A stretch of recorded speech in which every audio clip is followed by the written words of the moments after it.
ये कहानी है एक छोटे से गांव की, जहां कच्चे रास्ते, मिट्टी के घर और सादगी भरी जिंदगी थी। उसी गांव के एक कोने में एक छोटा सा घर था, जहां एक गरीब सा परिवार रहता था। परिवार में पति पत्नी के अलावा कोई और नहीं था।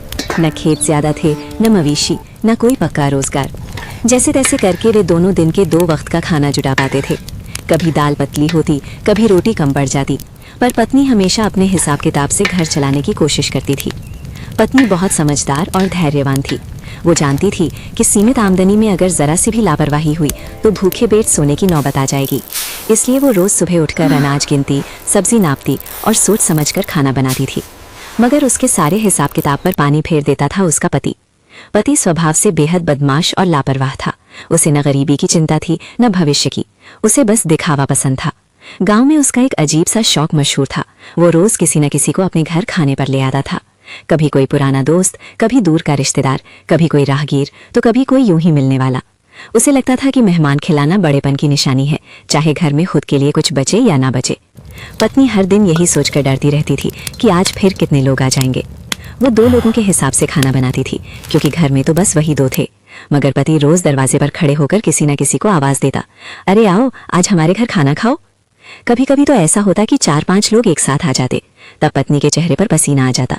वो चूल्हे के पास खड़ी खड़ी सोचती कि अब क्या किया जाए। वो अपनी रोटी काटकर दूसरों को दे देती, खुद आधी भूखी रह जाती। कई रातें ऐसी भी आईं जब उसने सिर्फ पानी पीकर गुजार दी।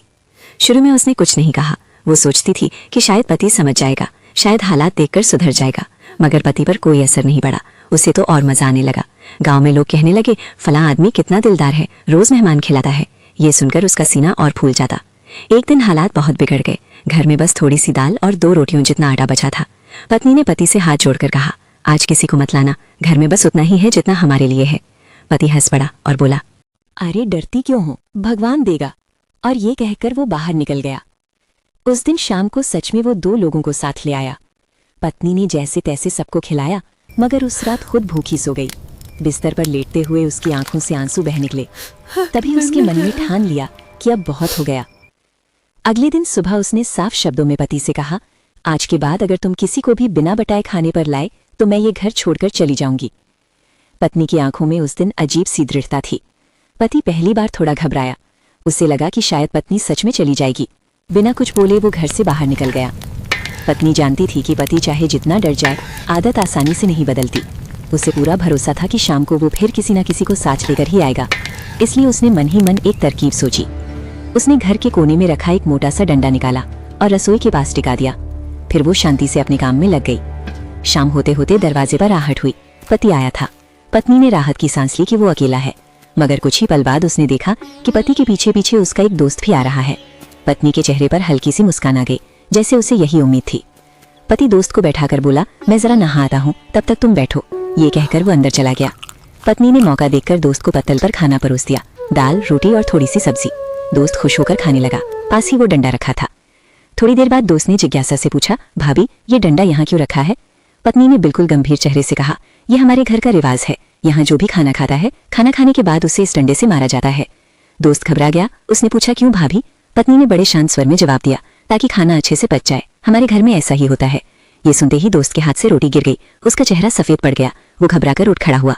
नहीं नहीं भाभी, मेरा पेट भर गया। ये कहते हुए वो बिना हाथ धोए, बिना पीछे देखे दरवाजे से बाहर भाग गया। उसी समय पति नहाकर बाहर आया। उसने देखा कि दोस्त कहीं नहीं है। उसने पूछा, अरे वो कहाँ गया? पत्नी ने मासूमियत से कहा, कह रहा था कि उसे बहुत जरूरी काम है। अगले ही दिन गांव में एक अजीब सी चर्चा फैल गई। लोग एक दूसरे से कहने लगे, उस घर में खाना खाने के बाद डंडे से मारते हैं। कोई कहता खाना पचाने के लिए, तो कोई कहता वहां अजीब रिवाज है। धीरे धीरे ये बात पूरे गांव में फैल गई। अब जो भी आदमी पति के साथ चलता, रास्ते में ही कोई बहाना बनाकर लौट जाता।